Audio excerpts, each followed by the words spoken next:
I wanted to go to Hot Springs, to meet these kids, and to encourage them to rise above what transpired on Go Skateboarding Day, and not let it become a defining moment of negativity in their lives.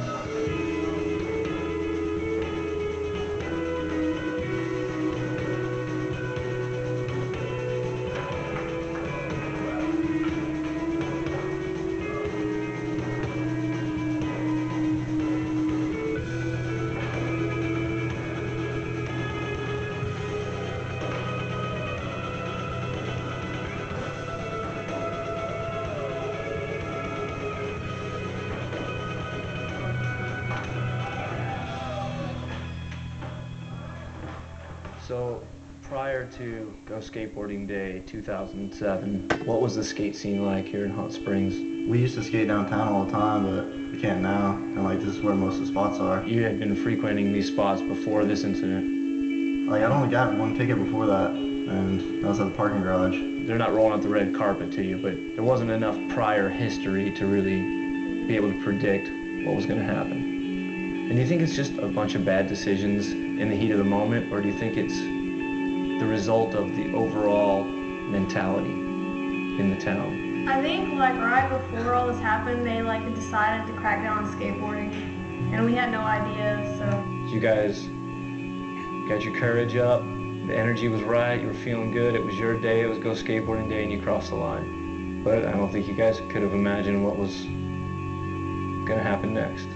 I don't know. I feel betrayed by people who are supposed to look over me. So what's it like going back downtown now, walking around? Kind of a strange deal. You don't? You avoid it. Yeah, like when we're downtown, people recognize us and they'll try and say stuff to us, so we try not to bother with it. Although we love, like, we think it's a beautiful place and a place we can enjoy, but we really can't because of the people. And I hear this bitterness. People your age shouldn't be bitter about the place they live and the way they're treated. People handle stuff differently. Every cop does different things with different situations, but that guy just took it to a whole nother level, and he shouldn't have.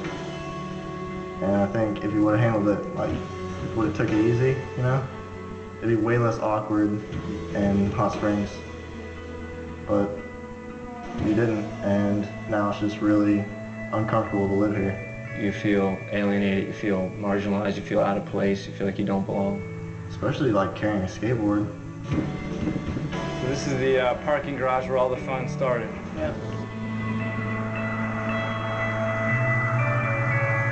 We come spilling out here. And then we went. And we turn right down the street, all right. So you guys are just, you're just cruising it, and Yeah. was it a situation where you put the word out to everybody you knew, like we're gonna meet here, we're gonna do this, and then stop a session a few spots. So by the time you're right here, you kind of realize like this thing is out of control.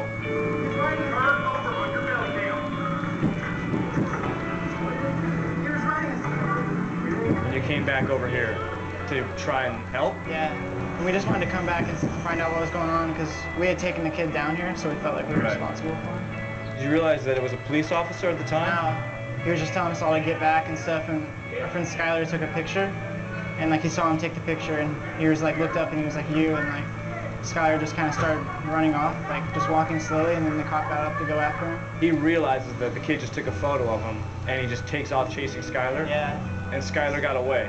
yeah. And then the officer comes back over here. That's when Ray told me to sit down, and I was like, no, I haven't done anything. That's when Ray comes after me, so I just took off, and he catches me by the throat and starts choking. Why did you say no? Because I didn't think I'd done anything wrong, really. Wasn't even thinking. And you're filming it, Drew.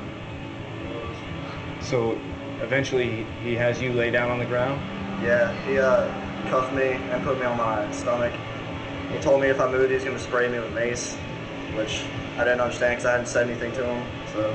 Put your hands on the neck, you understand me? Yes, sir. Or I'll spray you. You guys all eventually left in cop cars, handcuffed.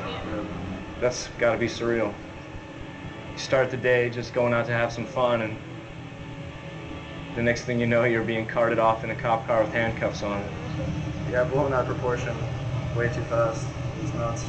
This is ridiculous, man. All you in the rest for orders to be the violation of city orders for skateboarding. You understand? Yes, sir. You're under arrest for fleeing. Resisting arrest.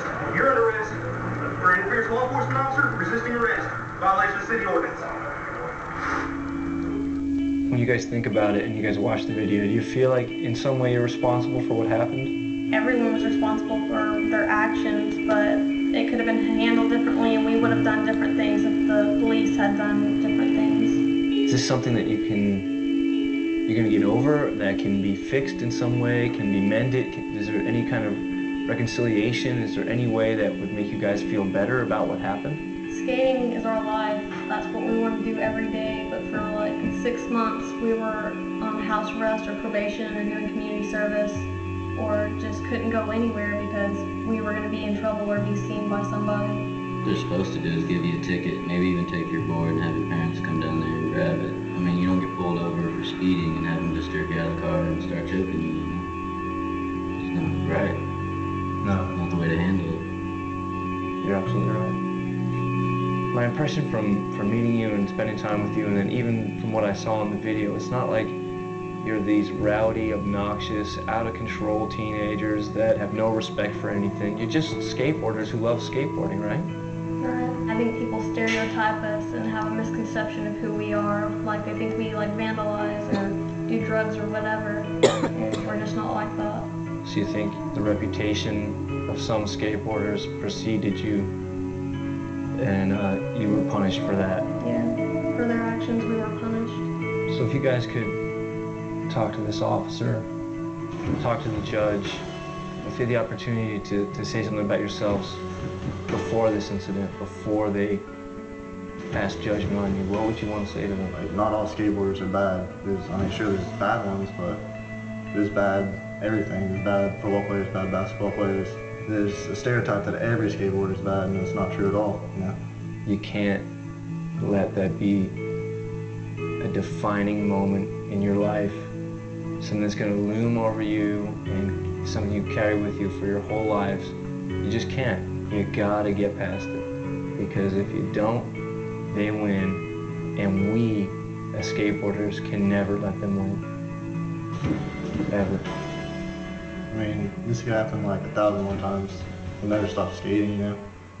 We just love it too much.